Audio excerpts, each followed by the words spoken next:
Assalamualaikum warahmatullahi wabarakatuh. Kembali lagi dengan saya Natasha Febiola dengan NPM 208150030. Pertama-tama marilah kita panjatkan puji syukur atas kehadiran Allah Subhanahu wa taala sehingga kita masih diberikan nikmat kesehatan sampai detik ini. Yang saya hormati yaitu Bapak dosen pengampu Bapak Iksan Parinduri MSI. Nah, di kesempatan saya kali ini saya akan membahas materi tentang impuls. Ada pula poin-poin penting yang akan saya bahas dalam materi saya kali ini. Yang pertama itu tentang pengertian dari impuls dan rumus impuls serta contoh soalnya dan hubungan antara impuls dengan momentum. Langsung saja kita masuk materi yang pertama, yaitu pengertian impuls.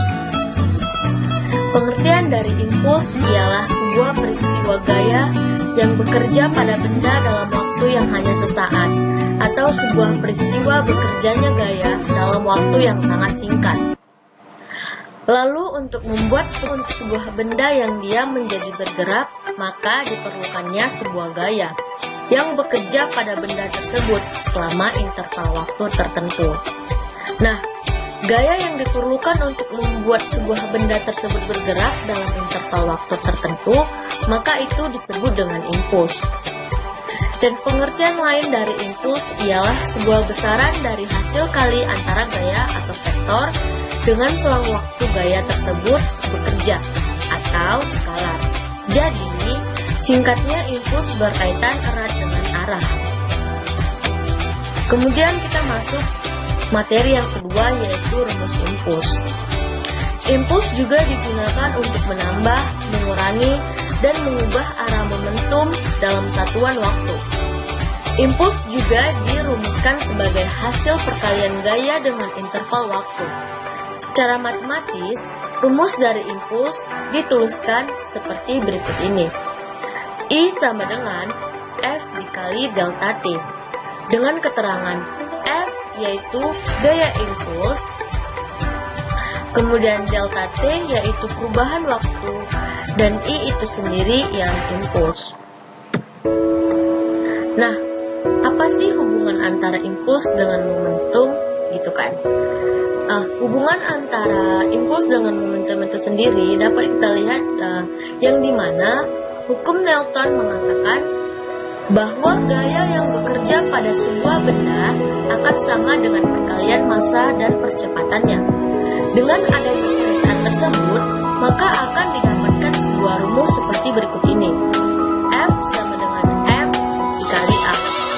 Apabila kita masukkan ke dalam sebuah rumus, I sama dengan F dikali delta T, maka akan muncul sebuah rumus yang baru, seperti berikut ini. I sama dengan F dikali delta T, I sama dengan M dikali A dalam kurung T2 dikurang T1, I sama dengan M kali V per T dalam kurung T2 dikurang T1, I sama dengan M dikali V1 dikurang M T2. Dengan begitu, bisa kita tarik sebuah kesimpulan bahwa besarnya impuls yang dikerjakan atau bekerja pada sebuah benda akan sama dengan besarnya dengan perubahan momentum pada benda tersebut.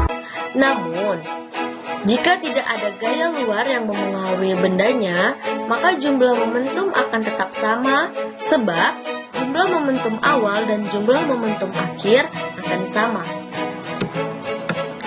Impuls sama dengan luas daerah di bawah grafik F kurang T. Jika waktu terjadinya tumbukan atau impuls semakin lama, maka gaya yang bekerja pada benda akan semakin kecil. Nah, dapat kita lihat dari contoh grafik yang dimana dapat kita lihat sumbu X-nya itu dilambangkan dengan T, kemudian Y-nya itu F. Kemudian di sini ada grafik selang waktu.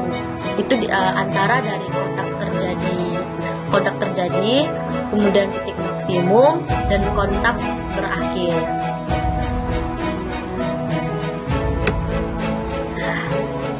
Kemudian kita masuk ke dalam contoh soal.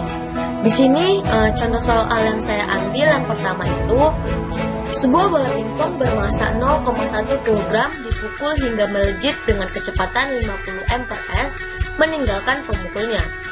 Jika perbedaan waktu kontak antara pemukul dengan bola 0,002 s, berapakah gaya rata-rata yang dikerjakan pada pemukul? Nah, untuk menyelesaikan soal yang berikut dengan cara yaitu, pertama kita lihat dulu apa-apa saja yang sudah diketahui. Nah, dapat kita lihat dari soal bahwa yang diketahui itu yang pertama delta T-nya, yaitu sama dengan 0,002 s. Kemudian M-nya sama dengan 0,1 kg. Dan kemudian delta V-nya sama dengan 50 m/s. Kemudian kita lihat apa yang ditanya. Nah, dari soal ini yang ditanya yaitu F-nya. Maka dapatlah kita menyelesaikannya dengan rumus F dikali delta T sama dengan F dikali delta V.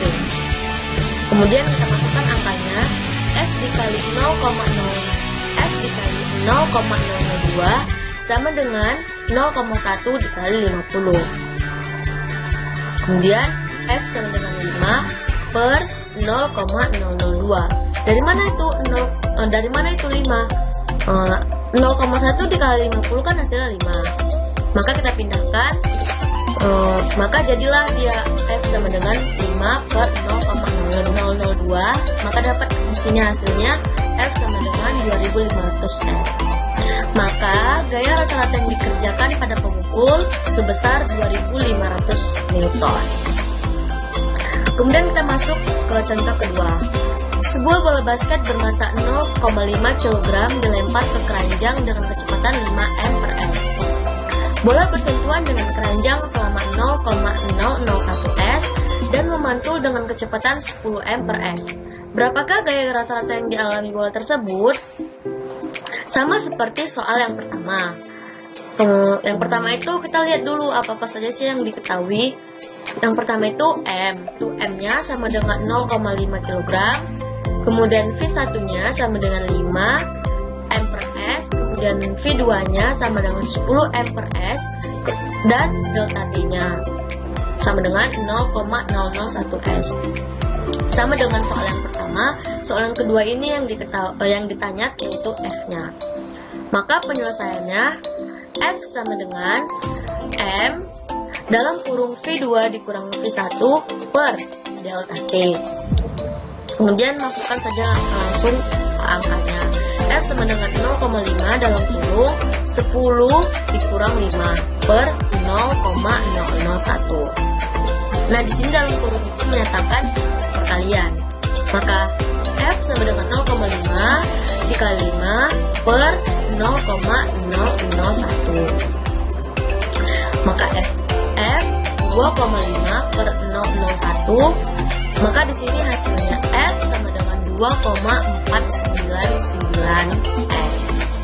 Maka gaya rata-rata yang dialami bola tersebut sebesar 2,499 N, atau dapat kita bulatkan menjadi 2,5. Nah, mungkin itu saja yang dapat saya sampaikan materi tentang impuls. Saya ucapkan terima kasih. Apabila ada kesalahan dalam pengucapan kata, saya mohon maaf. Wabillahi taufiq wal hidayah. Assalamualaikum warahmatullahi wabarakatuh.